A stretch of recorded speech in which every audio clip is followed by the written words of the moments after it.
All right, well, thank you everyone for joining us for this grand rounds. It's a great pleasure today to introduce Dr. Jillian Raybull. Jillian joined us in 2016, but let's back up a little bit and give you a little bit of her bio. She went to college at Columbia University, and apart from being a really stellar student and being on the dean's list every semester, she was also a standout athlete. Jillian was a college soccer player and is in the received the athletic director Academic Achievement Award at Columbia University, and was also inducted into the Columbia University Hall of Fame, or Athletic Hall of Fame, for her accomplishments on the field and for having won or lifted the trophy as an Ivy League champion. So really impressive. From there, she went on to medical school at Georgetown University. Following that, she also did her internal medicine training at Georgetown University, in addition to infectious diseases at Georgetown University. We were lucky enough to snatch her up from Georgetown to bring her to VCU, arriving in 2016. The awards that she's received are numerous, but I'll mention a couple. She's AOA, of course. She has received the String of Pearls Teaching Award at Georgetown University for excellence in teaching as a resident and as a fellow, and that really carries over to the high quality teaching that she's been doing here at VCU.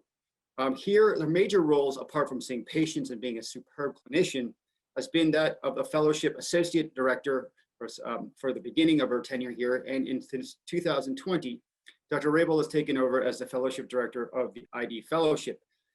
Under her short leadership as the director, we've already gone from 2 fellows a year to up to 5. So we're increasing the fellowship size and probably expanding in the next couple of years to have a dedicated 30-year training program in transplanted infectious disease. With respect to Jillian's areas of interest, she has a particular interest in mycobacterial infections, which you'll hear about today, and also multi-drug resistant organisms. She serves as a section editor for the peer-reviewed Index Current Treatment Options in Infectious Diseases Journal, where she does a magnificent job reviewing submissions, getting submissions, and writing a handful of papers herself. She's published multiple papers, of which we're very proud of. And whenever Jillian speaks, I at least always learn something new. So I'm very excited to hear this presentation. She'll be giving us an update really on atypical mycobacterial infections. It's not always tuberculosis. I will turn it over to Dr. Raybould. Thank you so much for everything that you're doing. I'm thrilled that you're giving this lecture. I'm looking forward to hearing it. Thank you. Thank you so much for that very kind introduction. And I am going to go ahead and jump into it because we have a lot to cover. As Dr. Bierman mentioned, I'm going to talk today about NTM, or non-tuberculous mycobacterial infections. And I just want to remind you that not all AFB is TB. This is really an internist guide to treating these infections. I don't have any financial relationships to disclose, but I will be discussing treatment of NTM infections, and this includes a variety of antibiotics. And the only antibiotic with FDA approval for NTM infections is inhaled liposomal amikacin. And so everything else that I'm discussing during this lecture is off-label, but in accordance with IDSA and ATS guidelines. So a few learning objectives. So first, we'll define what NTM infections are, differentiating rapid and slow growers. Then we'll discuss the spectrum of infections caused by NTM. We'll establish diagnostic criteria for pulmonary NTM infections. And then finally, we'll discuss treatment options for pulmonary MAC infections. Okay, so NTM organisms were identified over a century ago, and for the most of the early 20th century, it was generally assumed that NTM infections would respond to TB treatment and weren't hugely pathogenic. The emergence of NTM as a recognized pathogen and a subject of serious interest in the US can date to this 1979 publication. It was a state-of-the-art review in the American Review of Respiratory Diseases by Dr. Emanuel Walensky, pictured here. Dr. Walensky actually had a long relationship with mycobacteria, dating back to when he developed pulmonary TB when he was a medical resident, and then he was treated in a sanatorium in New York. While there, he began studying mycobacteria and then eventually became the director of that laboratory. And in his state-of-the-art, he gave these bacteria a name, a kind of a unifying name, non-tuberculous mycobacteria, which seemed more fitting and sort of caught fire more than prior names tried, like atypical mycobacteria, environmental mycobacteria, and MOT, which is a bit of a mouthful, but it's mycobacterium other than tuberculosis. So what does NTM name mean? Well, this is all mycobacteria other than TB and Mycobacterium leprae, which is the cause of leprosy. And we have learned a lot since this 1979 publication, and we now know of more than 190 species and subspecies of NTM, all with varying pathogenicity in humans. However, good treatment options for these infections had eluded us for some time. And then in the mid-1980s, with the HIV/AIDS epidemic, MAC emerged as a lethal pathogen with cases of disseminated MAC infection causing death and with no good treatment options. And so during this AIDS epidemic, there was an urgency not only to treat HIV itself, but also to find adequate treatments for a lot of the opportunistic infections patients were suffering from, including MAC. So now we understand a lot more about these organisms, and this continues to be an evolving field as well. The epidemiology of NTM infections is much better understood, and I will point out that most NTM organisms are environmental. They tend to be water-loving, and so exposure to lakes, rivers, and even the municipal water system or moist soil can predispose patients to the infection in the right host. These organisms are generally not communicable, which is one feature that distinguishes them from tuberculosis. And they do tend to form biofilms, so very often will colonize like a shower head or something like that. And they exist intracellularly. And that's important to note because treating them really requires antibiotics that have good intracellular penetration as well. These organisms stain AFB, and that's because they have mycolic acids in their cell wall. And you can see AFB organisms pictured there. As these are environmental organisms, they have varied geographic distribution. As you can see in this survey conducted by the 2008 NTM Network European Trial Study, in the US, MAC is really the predominant NTM organism that we see. This is followed by Mycobacterium fortuitum, the picture in the bottom right. There's also an increasing prevalence of these infections, and a 2010 survey noted that infection prevalence has increased from 1.4 to 6.6 cases per 100,000 persons, and honestly counting. I know personally I see more and more in these patients with these infections in my clinic all the time. We've also come a long way regarding identifying NTM organisms. So prior to the 1990s, clinical microlabs used phenotypic culture characteristics and conventional biochemical testing for a large portion of their species identification. Most of these principles still hold true, but these have been enhanced significantly by molecular testing such as PCR and gene sequencing, which really lets us identify different species and subspecies. However, one thing remains unchanged, and that's that the rate of growth in culture really matters when defining NTM species. And as sometimes there can be a lag time to identifying which NTM organism you're dealing with, knowing the rate of growth can help you focus your differential earlier in your patient's treatment course and start to think about how you're going to plan treatment. So, however, knowing the species is really essential because treatment is so varied depending on the species identified. But I will say we define growth characteristics based off speed. So we have rapid growers and slow growers. Rapid growers grow within 4 to 7 days in routine blood agar. And I always tell my residents and students rotating with me just to remember the most relevant ones with the acronym FAS, which is Fortuitum, Abscessus, Chelonia, and Mucogenicum. They grow fast. Slow growers, those usually take over 2 weeks to grow. For example, MAC takes an average of 10 to 21 days of growth and includes a variety of organisms listed here. MAC is by far the most common, and MAC itself has 12 different subspecies, and I've listed the most relevant ones here as well. Less common slow growers include Mycobacterium Canceri and Mycobacterium xenopii. And then there are some special slow growers, including Mycobacterium marinum and ulcerans. And I call them special because they need a little extra help to growth. These two organisms prefer to grow at 25 degrees Celsius, so lower temperatures. And it's no surprise that these organisms tend to cause infection of the extremities, the skin, and soft tissue where it's cooler than the human core. And so once you have AFB growth, your lab will let you know something's growing. And sometimes you can give them a call and they can kind of give you an early opinion on what it looks like just based off the colony morphology. And so pictured here is a picture from Dr. Alexander Bryson, which you can see colonies of MAC. They will describe these as smooth, opaque, and dome-shaped. And different MAC species have different appearances, or different NTM species, I should say. Okay, so now that we know a little bit about NTM growth, let's talk about some of the infections that we see.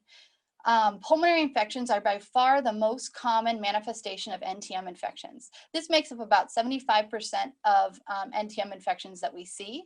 And as far as Ntm organisms that commonly cause these infections, MAC is by far the most common, making up about 60 to 90% of cases.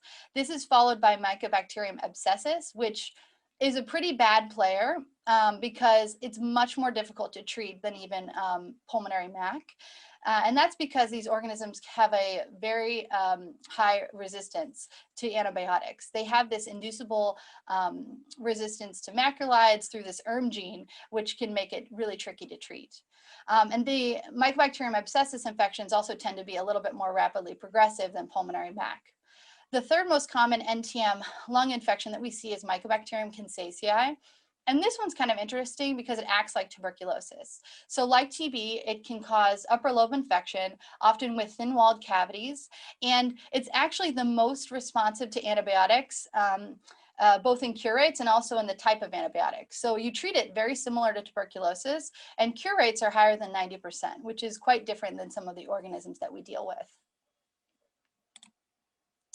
All right, so symptomatically, how will these people present? Usually, people are going to present subacutely. They'll have symptoms for weeks, months, or sometimes even years before diagnosis. The most common symptom is going to be cough, and it can be productive or dry. Sometimes it's associated with hemoptysis. And as the infection progresses and there's no more lung parenchymal involvement, you'll have patients complaining of shortness of breath as well. Systemic symptoms are also common, especially fatigue or malaise or weakness, and even unintentional weight loss.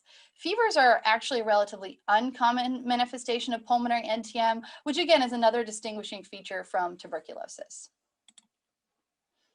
So if you're concerned about pulmonary NTM infection, imaging is going to be an essential part of your diagnosis.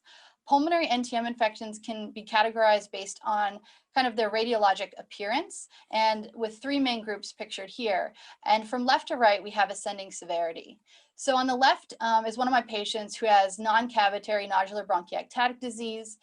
This occurs in those with bronchiectasis and small nodules. And if untreated, it can progress to cavitary nodular bronchiectatic disease in the middle photograph.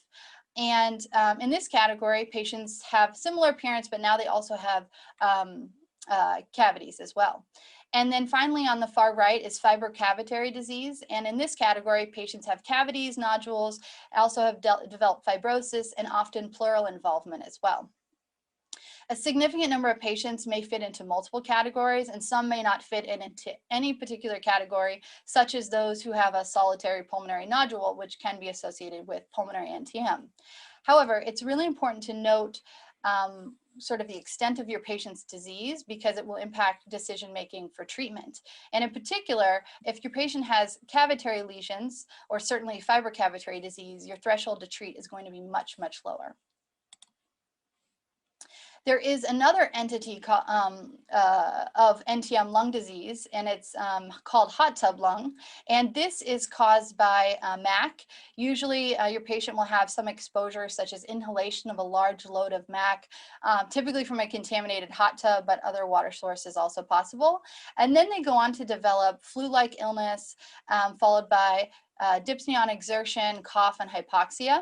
Imaging reveals these diffuse bilateral interstitial involvement, and it's really a hypersensitivity pneumonitis rather than an infection. And so treatment is going to be cessation of exposure, so tell your patient not to go in the hot tub anymore, and occasionally steroids.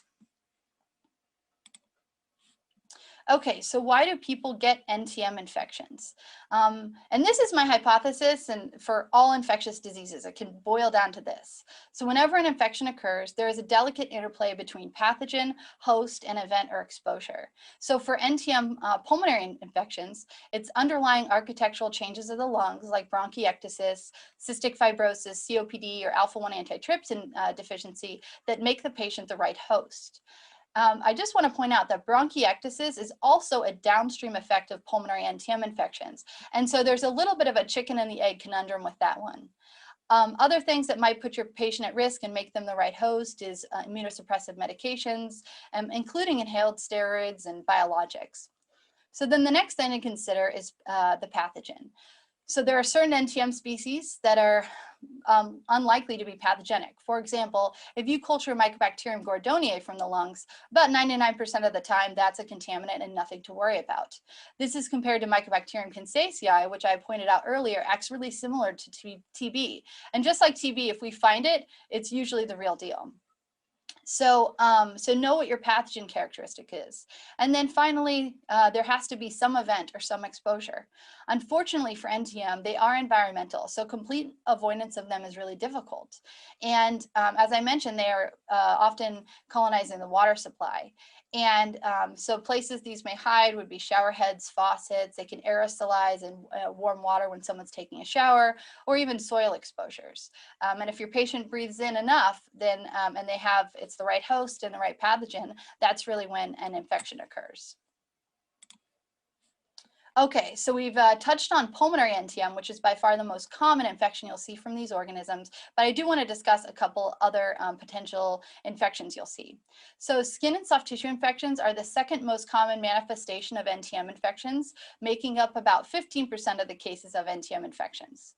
The main feature of NTM skin and soft tissue infection is that there's going to be some inoculation or contact, and for example, in my patient in the upper right corner, she developed Mycobacterium immunogenum leg lesion after she went to the beach. She had a small abrasion on her leg. Patient in the bottom right developed Mycobacterium abscessus breast infection after she had a mastectomy with spacer placement. And so there's usually going to be some exposure, and then patients will have a variety of skin lesions or, erythema, sometimes pustular lesions, sometimes kind of more papular. And then I have some of the other usual suspects. I do want to point out a few of these. Mycobacterium marinum, that is associated with causes fish tank granuloma, often after a saltwater exposure. Mycobacterium chelonae has been known to cause infections after a patient has tattoo done with contaminated ink, and that can appear even years after the fact. And then we also see Mycobacterium chelonae infections in medical tourism after someone goes, for a liposuction or other plastic surgery. Mycobacterium fortuitum is associated with infections after a pedicure. And so every time I think about getting my nails done, I second guess myself because Mycobacterium fortuitum likes to colonize those foot baths. So the local NTM skin and soft tissue infection doesn't necessarily raise alarm bells for immunodeficiency. If the NTM does disseminate, then you need to think about, why that was. So pictured here is an oyster farmer seen by some of my colleagues, Dr. Sastry, Vicicelli, and Bierman, and he developed this very impressive disseminated Mycobacterium marinum infection. He was on infliximab and methotrexate, and then presented with diffuse skin lesions, and I think there was even underlying osteomyelitis. His skin biopsy saw what you expect to see, which is necrotizing granulomas, and then you can see the beaded filamentous AFB on phyte stain. So as I mentioned, when you see disseminated NTM infection, ask yourself why. Risk factors are going to be immunosuppressive medications like steroids, biologics, post-transplant medications, or chemotherapy. You may also see these in your end-stage renal disease patients or patients with underlying leukemia. And if you don't have a clear predisposing reason, then consider that this could be their initial presentation for a primary immunodeficiency like autoantibody syndrome or cytokine receptor deficiency states, including interferon gamma. Additional infections that we see less frequently, but we still do see, include line-related bacteremias. Mycobacterium Mucogenicum is the most common, but it can be with a variety of species. And interestingly, when we find Mycobacterium Mucogenicum in the sputum, it's usually just a contaminant. We see lymphadenitis, especially due to MAC and Mycobacterium scrofulaceum. And then keratitis can cause corneal ulcers, and this is due to Mycobacterium chelonae, pictured here, often seen after the patient had a corneal transplant or in those on steroid eye drops. And then, as I've said, there are some species that just aren't that pathogenic. For example, if you see Mycobacterium gordoniae, don't worry about it most of the time. The last infection I wanted to bring up was post-cardiac bypass Mycobacterium chimera infections. So in 2015, there were reports of clusters of patients with Mycobacterium chimera infections after open heart surgery. Patients presented with symptoms of disseminated infections like fevers, chills, malaise, and then were found to have prosthetic valve endocarditis or disseminated infection elsewhere, such as osteomyelitis or even ocular emboli. Molecular testing was done, and it traced these infections back to aerosol from contaminated heater water cooling devices, which were used during bypass. These devices had been used all the way back to 2006. The time to diagnosis after surgery was, pretty prolonged, 1.7 to 3.6 years on average, but up to 6 years post-operatively. And these were very commonly used machines. The CDC ended up estimating risk of infection to be about 1 in 100 to 1 in 1,000 after open heart surgery when these machines were used. And then these particular devices that were, during the risk period were discontinued and recalled. Okay, so now that we have a sense of the variety of infections caused by NTM organisms, I want to move on to the most common infections that we see. So pulmonary NTM infections is by far the most common. And I'll take you through a couple important points using a few of my patients and a few questions. Okay, so we have a 63-year-old male with a history of diabetes, COPD, prior pulmonary TB, which was treated in the 1990s, who was admitted for weakness and found to be hyperglycemic with a blood glucose over 700. He had a chronic productive cough present for several months, recent unintentional weight loss, and fatigue.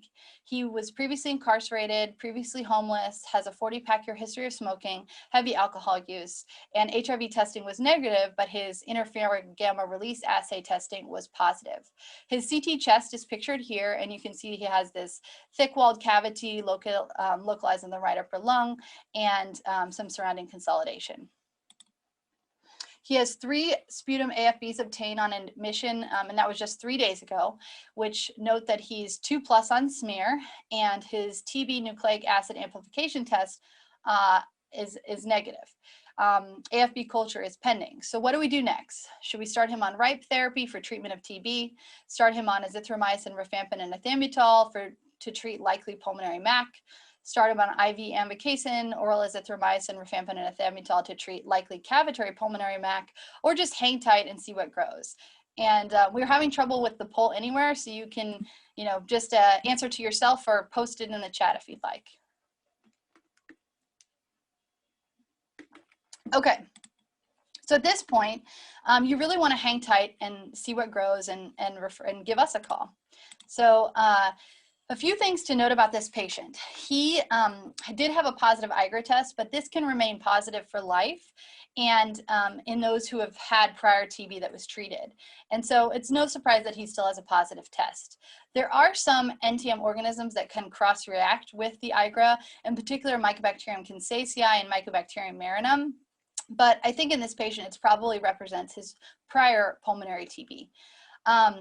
He did have a positive smear, and I'd like to point out that they ran the TB PCR, and that was negative. So in the setting of a positive smear with a negative TB PCR, you can be confident in saying that this is not TB, this is going to be NTM. Okay. So now we hang tight and we see what grows. And sometimes that can feel like waiting for paint to dry. However, rest assured that the lab is really busy trying to figure out what that organism is.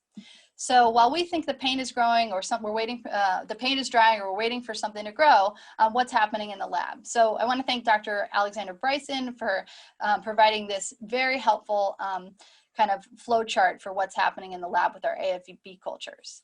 So once the lab receives your sputum AFB culture, they first will immediately stain it with an auramine O stain that's pictured there.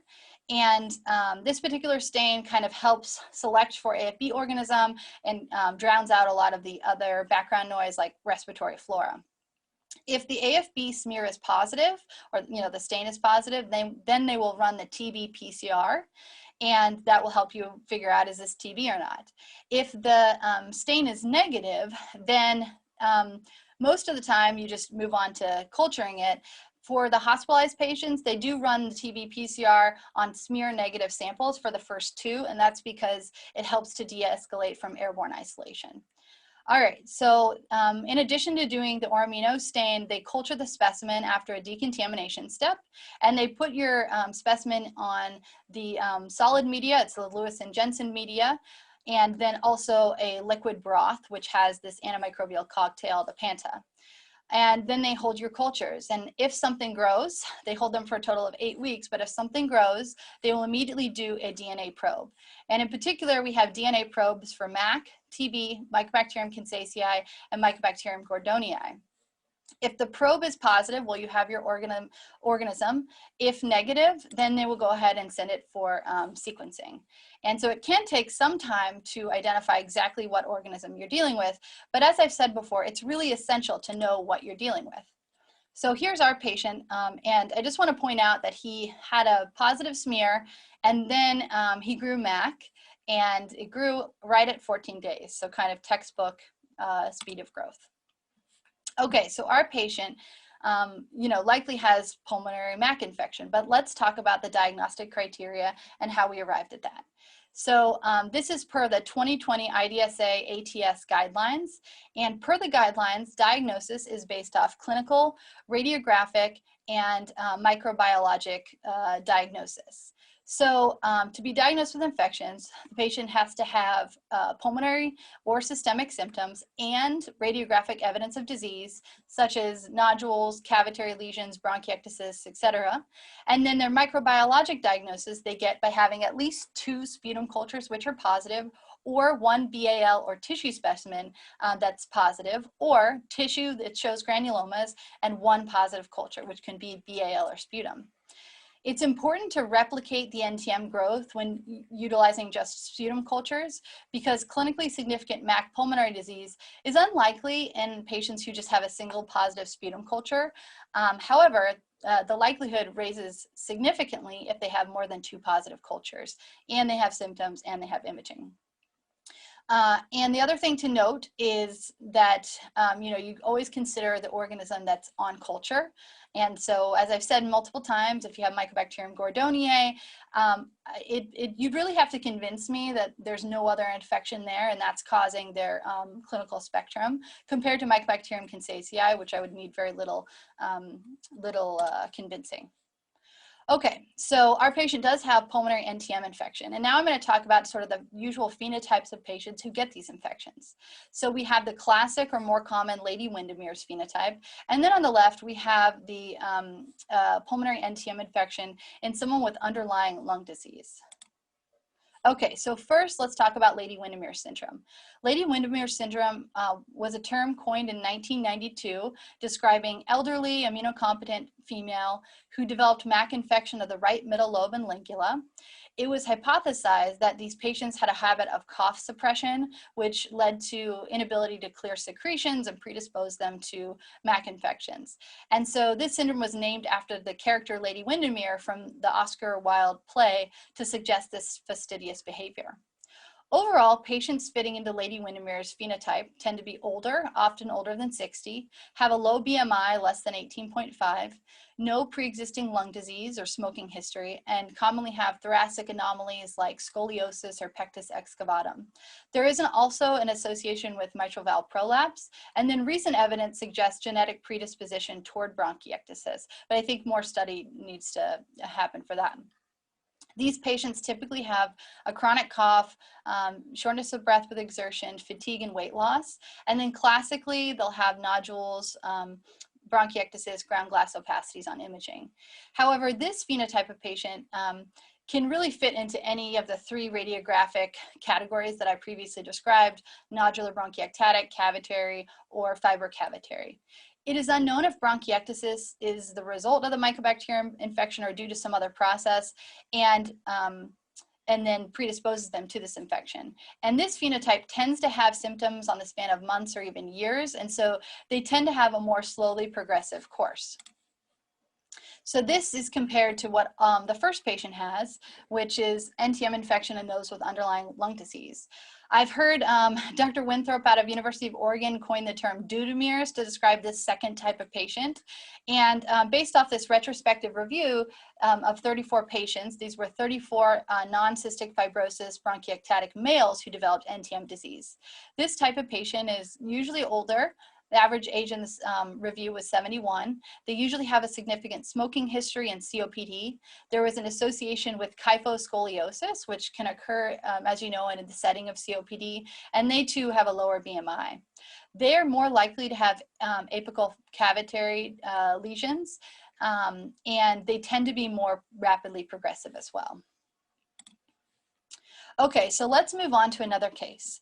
So we have a 71-year-old female, history of hypertension, hemochromatosis, who presents with chronic dry cough.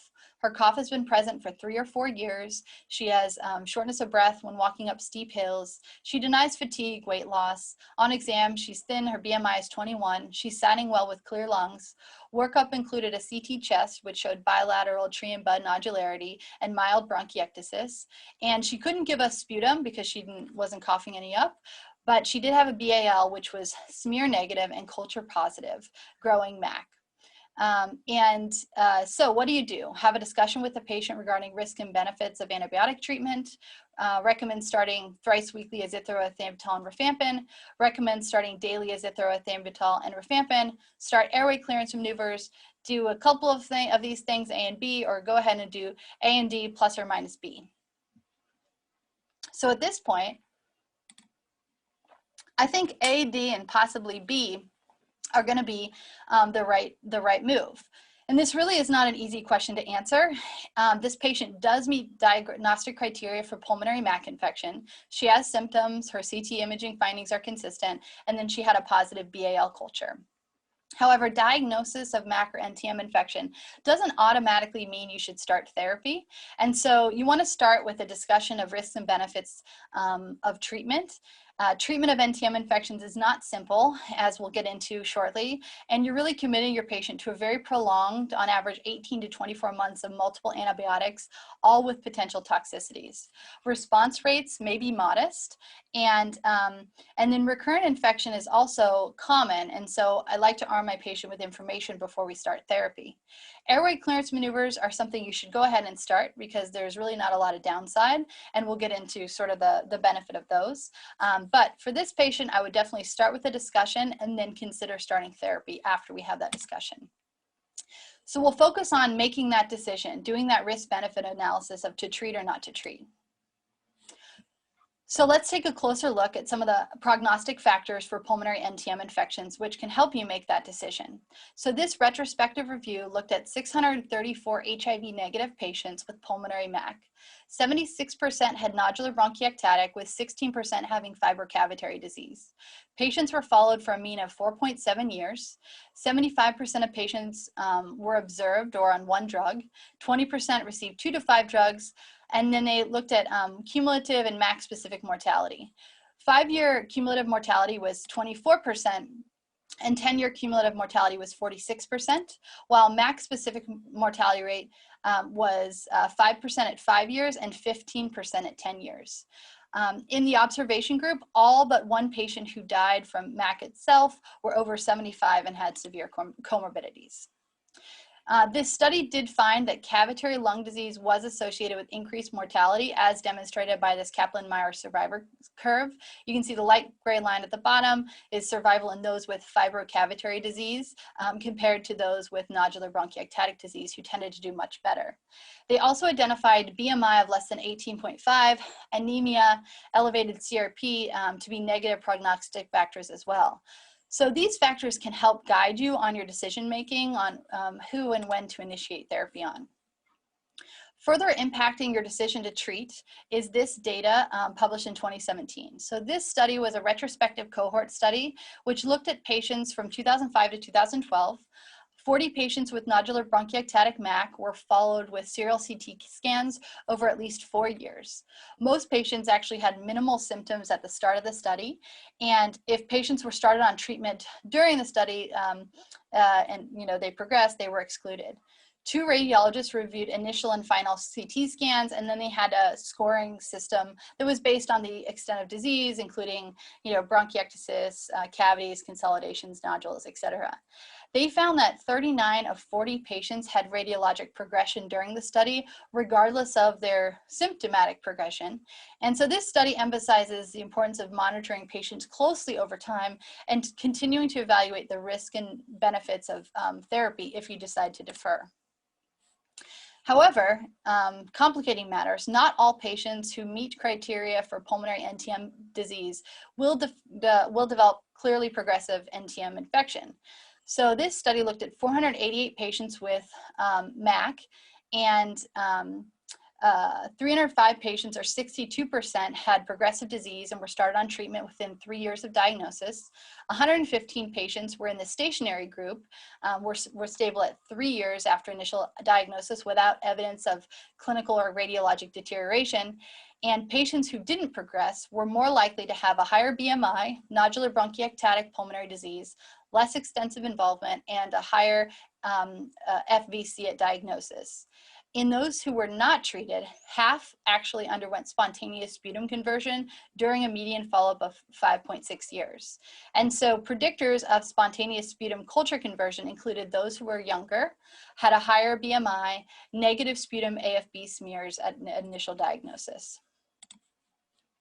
Conversely, a prior TB diagnosis, systemic symptoms like fatigue and fever, sputum AFB smear positivity, and cavitary disease were more frequent in the progressive group. So those might be things to consider. And then in this prospective study published in Chest in 2016, they looked at treatment outcomes in spirometry data at diagnosis and then at 3 years. They followed 358 patients diagnosed with NTM lung disease between January 1999 and November 2011. They divided patients into 3 groups: those observed without treatment, those who were treated and treated successfully, which they defined as sputum culture clearance, and those who were on treatment but failed therapy, defined as continued positive sputum cultures at 1 year. Overall, 182 patients had normal PFTs at baseline, and of note, the patients who were in the observation group did have a higher BMI, less likely to have prior pulmonary TB, cavities on imaging, and likely had a negative smear on culture. They also had a higher baseline FEV1 and FVC. And overall, the treatment failure group, which included 68 patients, had a more rapid decline in their FEV1 and FVC compared with the 118 patients in the observation group and the 172 in the treatment success group. And after correcting for confounding variables, patients treated successfully had declines in their FEV1 and FVC similar to those in the observation group. So the authors concluded that pulmonary NTM, especially in patients who do not respond to antibiotic treatment, is associated with a decline in lung function. However, successful treatment probably mitigates this lung function decline, which, makes sense. So some overall takeaway points in this question of to treat or not to treat. Not all patients warrant treatment of MAC pulmonary disease at the time of diagnosis because therapy is prolonged, drugs can be difficult to tolerate, and then response rates aren't perfect.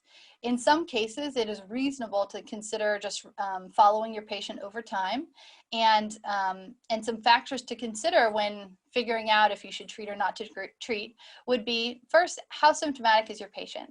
If they have mild symptoms or if they're asymptomatic, then the benefit of therapy may be outweighed by risks of side effects of therapy.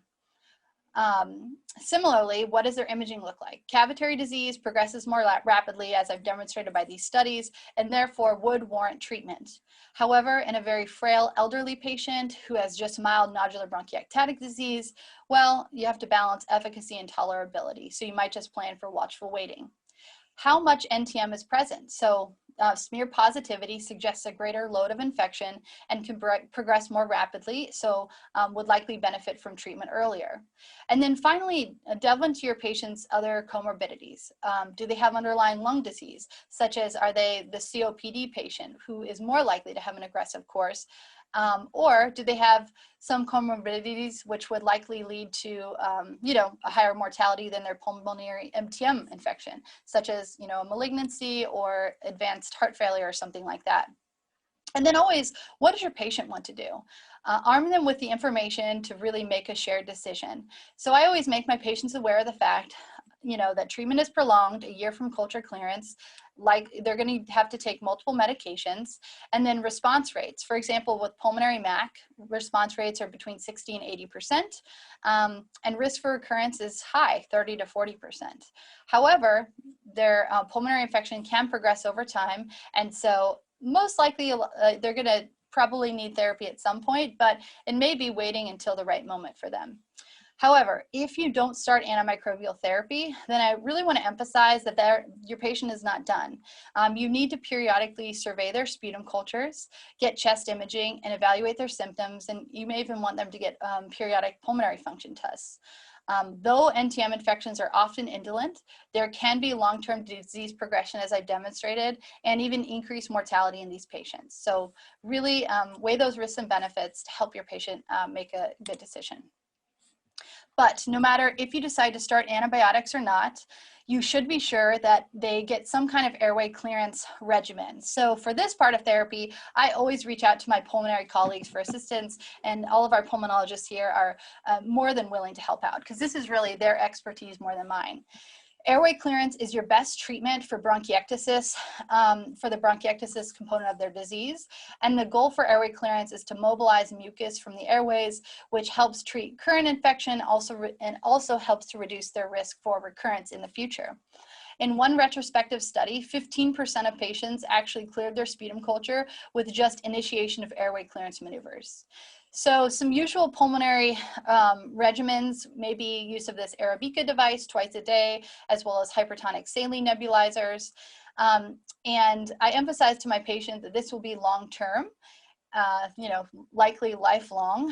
And I often will refer them to National Jewish's website, which is full of really specific instructions on airway clearance techniques. They also have a lot of helpful videos for patients as well. And so this is something I will, always recommend right on the jump, or I'll make sure that my patients get in with pulmonary for some help. Okay, so going on to our next case.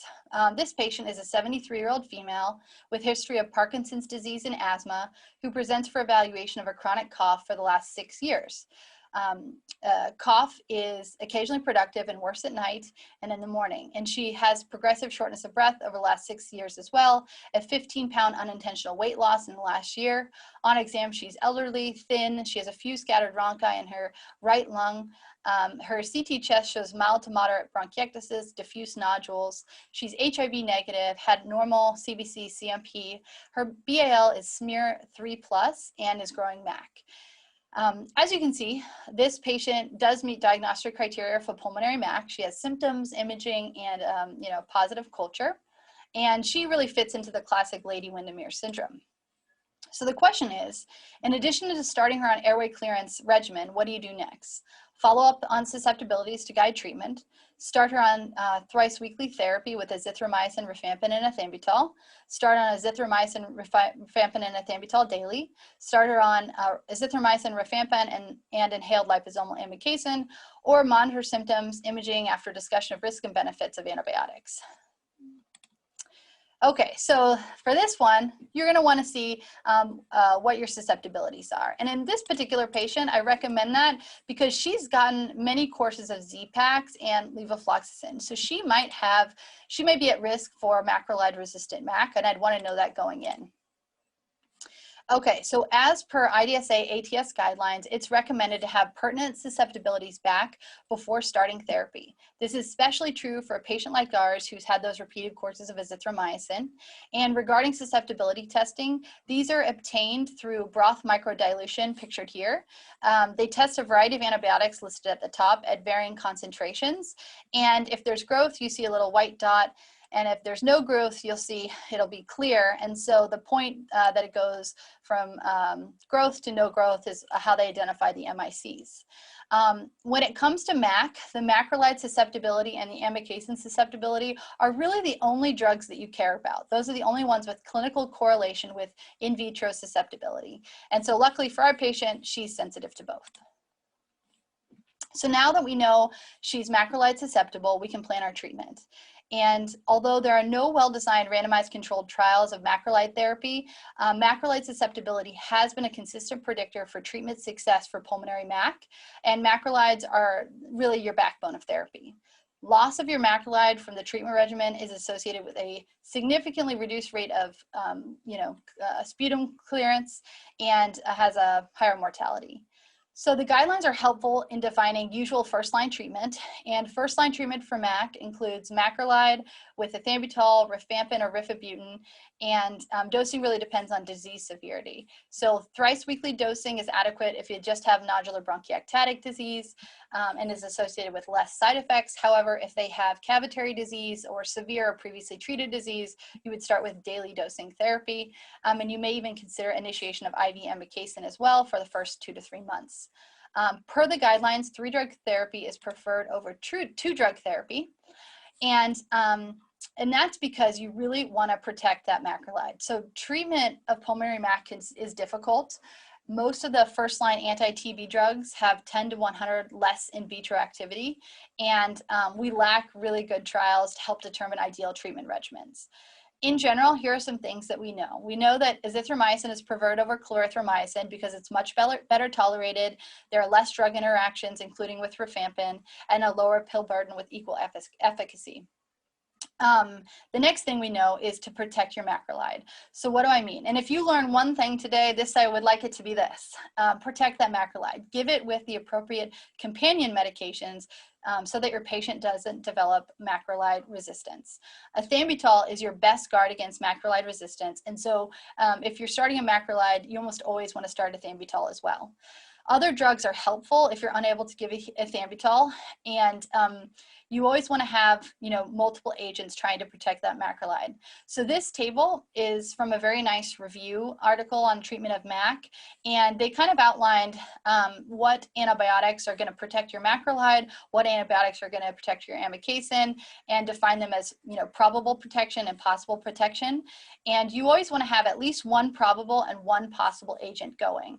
And there'll be certain reasons why your patient can't take an ethambutol, like they're allergic or something like that, but this can help guide you. I want to emphasize that you should never give just a macrolide and fluoroquinolone alone for treatment of MAC, because that's something that has a very high association with macrolide resistance. And once you lose that macrolide, cure rates go from like 60 to 80% down to less than 10%. So treating macrolide resistant MAC at this point is just a different beast. Basically, goal shifts from cure to suppression. So once you start your patient on treatment, you will monitor them closely, and you want to see them respond, in the first 3 to 6 months. You'll monitor their symptoms, you'll monitor their sputum cultures. I usually get sputum AFB cultures every 4 to 6 weeks at first, and then when they clear their sputum, I space those out to about every 2 to 3 months after that. You also want to go ahead and monitor their imaging, getting chest x-rays or CT scans. I usually like to get it 6 months after the start of therapy, 12 months, and then I will space them out after that. And if your patient hasn't cleared their sputum by 12 months, or excuse me, by 6 months, then they have refractory MAC. Treatment duration is prolonged, so 12 months from when we clear their sputum culture, which is why it's so important to get these surveillance sputum cultures. It helps set your clock for duration of therapy. It also helps you figure out if their negative sputum AFB culture was a one-off. You really want to get that data point repeated multiple times to have confidence that you're clearing their infection. I've touched on cure rates, 60 to up to 90% for macrolide susceptible MAC. That's just nodular bronchiectatic, but recurrence rates are high, 20 to 40%. As I've touched on, the therapy used to treat NTM infections can have toxicities. So here's the usual first-line therapy for treatment and some of the potential side effects. So half the patients who start therapy will have some side effect. You can anticipate that. So for your macrolides, GI upset is by far the most common, and it's more common with clarithromycin than with azithromycin. Hearing loss is also possible, and so I do get audiograms in people at high risk for hearing loss. And then other things to think about, you have to monitor your QTC. Ethambutol is associated with ocular toxicity and neuropathies. So I usually have my patients follow with their ophthalmologist every 4 to 6 months while on ethambutol, or at the very least, if they don't have an ophthalmologist, have them do those color discrimination tests when they stop in the office. Rifampin and rifabutin are associated with hepatotoxicity, cytopenias, so I monitor their LFTs, their CBCs, and then they can actually cause periodic fevers as well. And then I always counsel patients about discoloration of secretions, because otherwise your patient will panic when they see that their urine is orange. And then IV amikacin, really the barrier to using that is just the toxicity profile. It frequently causes nephrotoxicity, which is usually reversible, but the most worrisome is ototoxicity, which is irreversible. So I always get an audiogram before I start it, and then periodically while they're on IV amikacin. Okay, so going back to our case, this was our 73-year-old with nodular bronchiectatic pulmonary MAC, smear positive, macrolide sensitive. She started therapy, and 6 months into therapy, she actually hasn't cleared her sputum and has progressive imaging findings. So what do you do next? You want to intensify her regimen. Do you add moxifloxacin? Do you add clofazimine? Do you add inhaled liposomal amikacin? Or do you go ahead and add IV amikacin? And to be honest, there's no perfect answer, but the IDSA ADS 2020 guidelines do address this, and their recommendation is to start inhaled liposomal amikacin.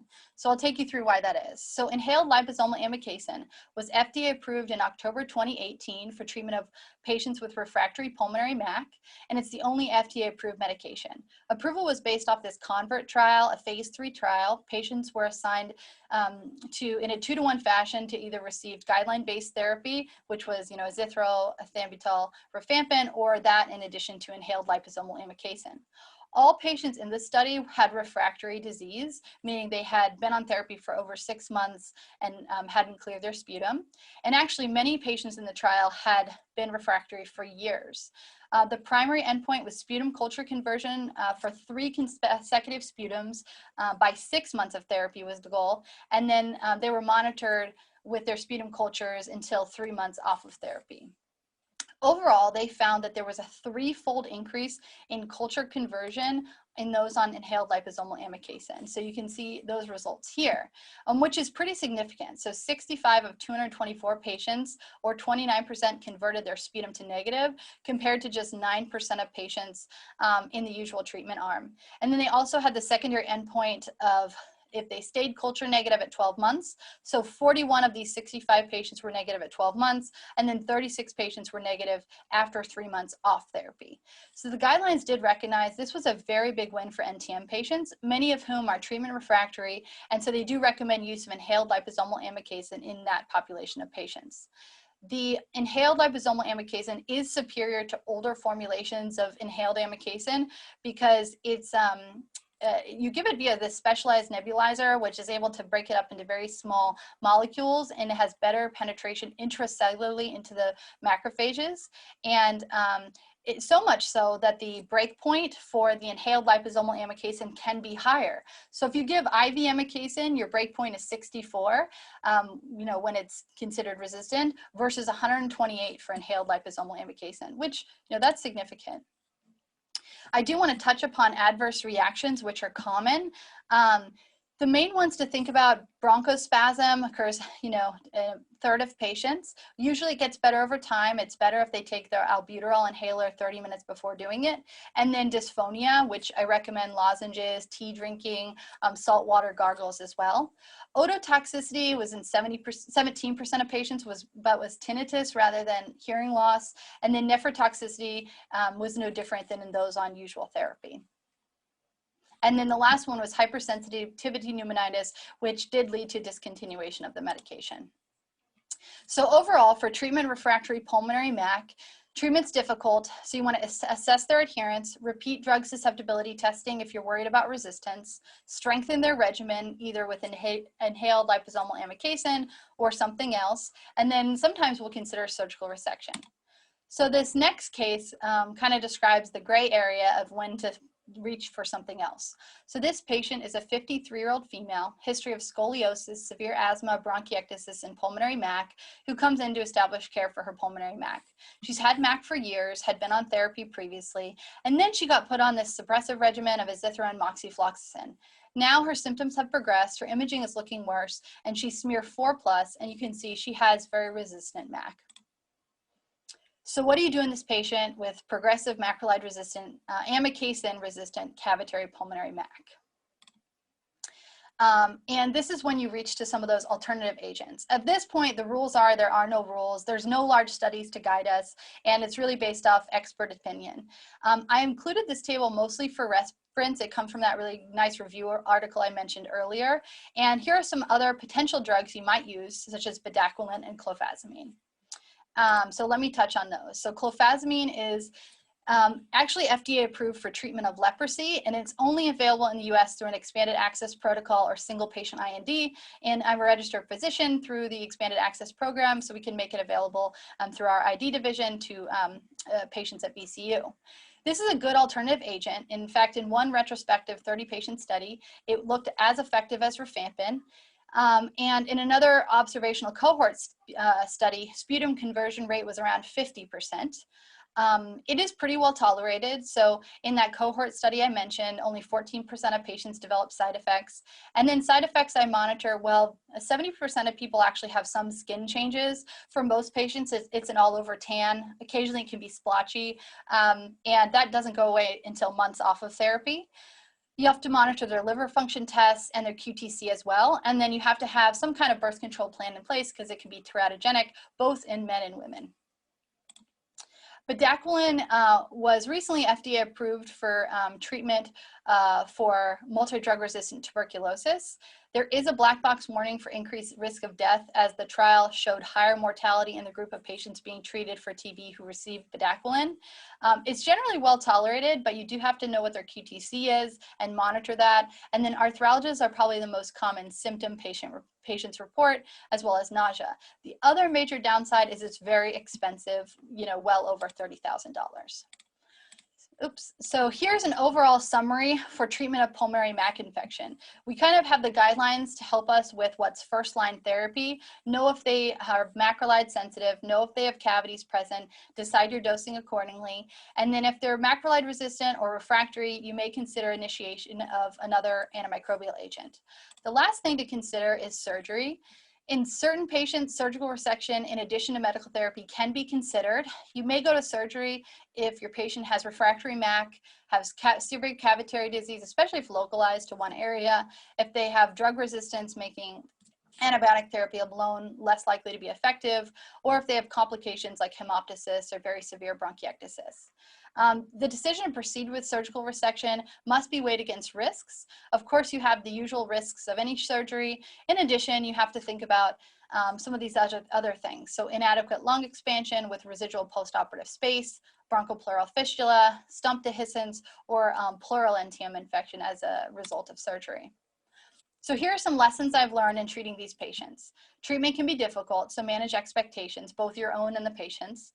Delaying initiation of antibiotics is reasonable if there's a low burden of disease, if they have nodular bronchiectatic disease, if it's a younger patient with a higher BMI. If you're delaying initiation of antibiotics, always start airway clearance maneuvers or refer to our pulmonary colleagues, and then have a plan in place for active surveillance. If starting therapy, always protect that macrolide. And then inhaled liposomal amikacin is a promising treatment option, and there's a few other drugs we have up our sleeve as well. But we need some future study. Improved understanding of environmental mechanisms of organism acquisition will help us figure out how to prevent people from getting these. Markers of disease activity would be very helpful in deciding who to treat and who's likely to progress. Identifying those who are likely to relapse would be great, and then new and effective antibiotic agents are always welcome. And at that point, I will go ahead and say thank you and take some questions. I particularly want to thank all my very supportive ID colleagues, and especially Dr. Alexander Bryson for some of her slides, and Dr. Folco for always helping me get bedaquiline.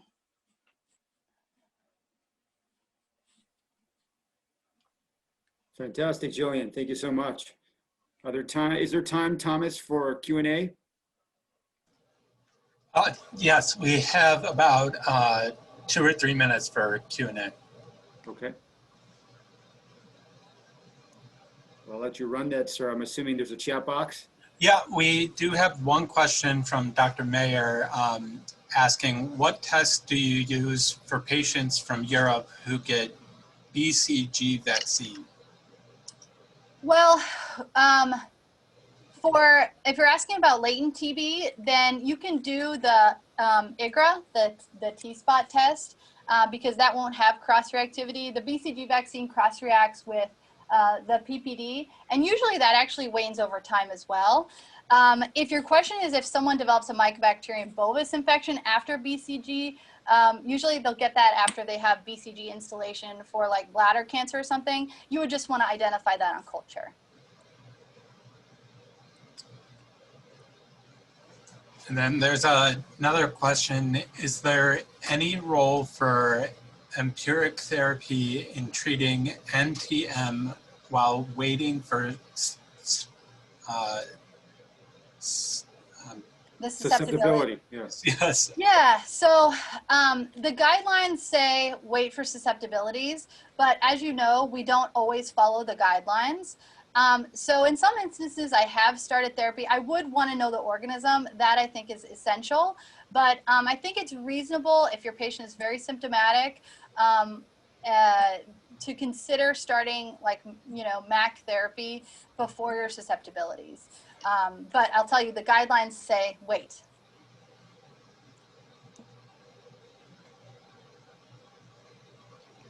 Any other questions? Nope, not at this time. Well, thank you, Dr. Raybould. As always, I learn a handful of tips from you every time I listen to your presentation. So thank you again. And thanks to all in the audience for listening and for your attention. Thank you so much. Bye-bye.